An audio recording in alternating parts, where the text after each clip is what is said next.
दिल्ली विधानसभा की privilege committee ने दिल्ली के पूर्व मुख्यमंत्री और आम आदमी पार्टी के नेशनल कन्वीनर अरविंद केजरीवाल जी को समन किया है।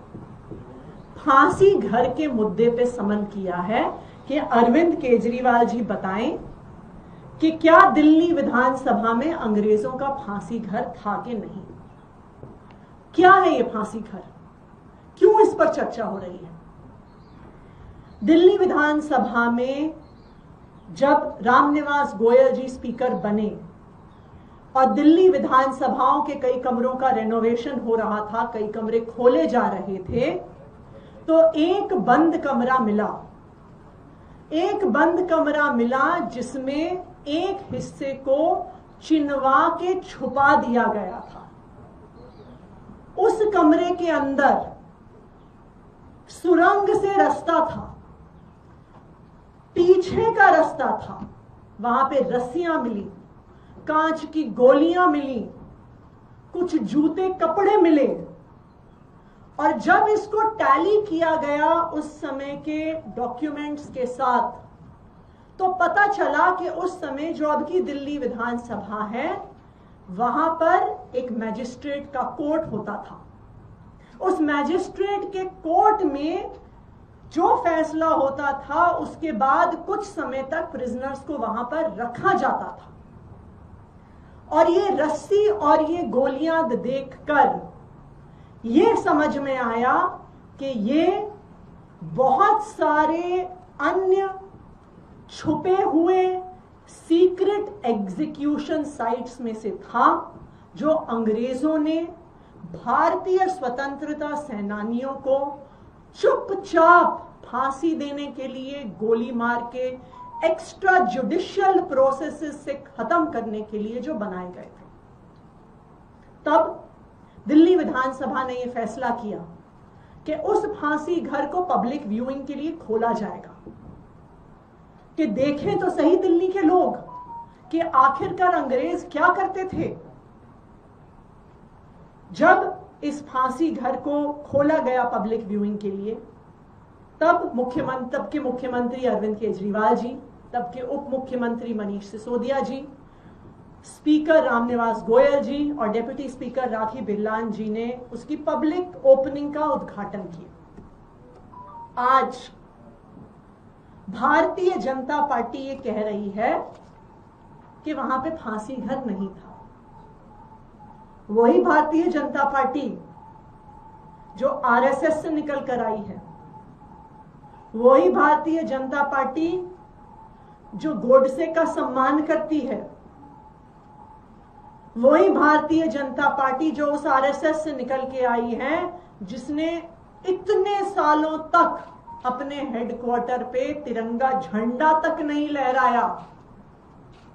आज वो भारतीय जनता पार्टी कह रही है कि नहीं, अंग्रेज चुपके चुपके भारतीय स्वतंत्रता सेनानियों को नहीं मारते थे।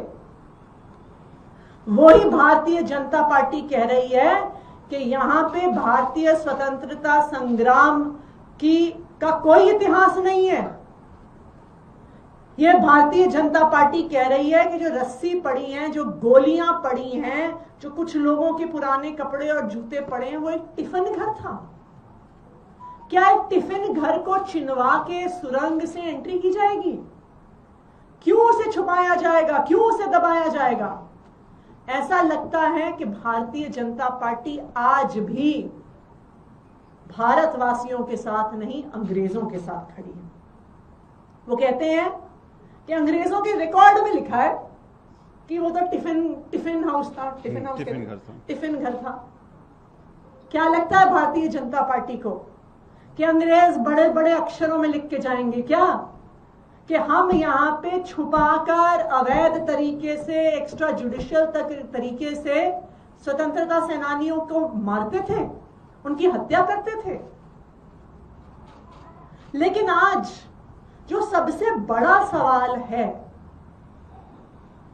कि अंग्रेजों के डॉक्यूमेंट्स के आधार पर इसे फांसी घर ना कहना भारतीय जनता पार्टी की इतनी बड़ी प्राथमिकता बन गई है कि पानी की समस्या, पोल्यूशन की समस्या, सड़कों की समस्या, प्राइवेट स्कूल फीस की समस्या छोड़कर आज दिल्ली के टैक्स पेयर्स का पैसा, आज दिल्ली के चुने हुए प्रतिनिधि इस बात पे लगे हुए हैं कि अरविंद केजरीवाल को बुलाओ, अरविंद केजरीवाल से सवाल पूछो, अरविंद केजरीवाल से पूछो कि अंग्रेजों का फांसी घर था कि नहीं।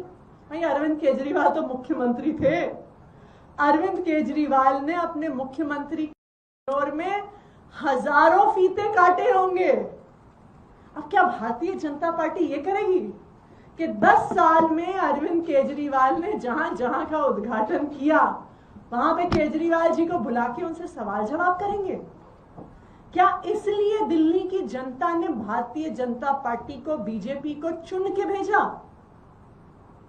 मैं बीजेपी वालों से कहना चाहूंगी, मैं रेखा गुप्ता जी से कहना चाहूंगी, मैं प्रधानमंत्री नरेंद्र मोदी जी से कहना चाहूंगी, दिल्ली के लोगों ने आपको काम करने के लिए चुन के भेजा।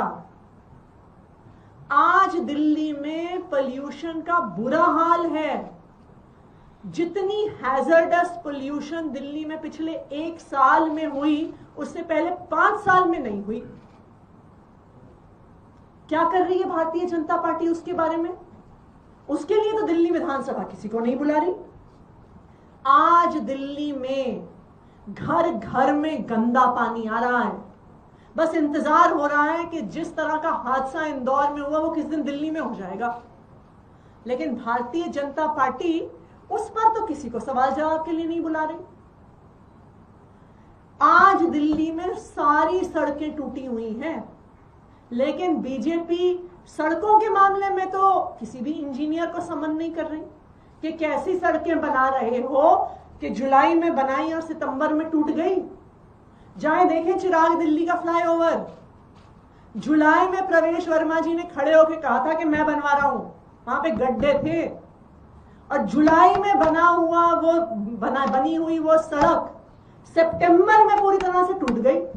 उस पर जांच क्यों नहीं?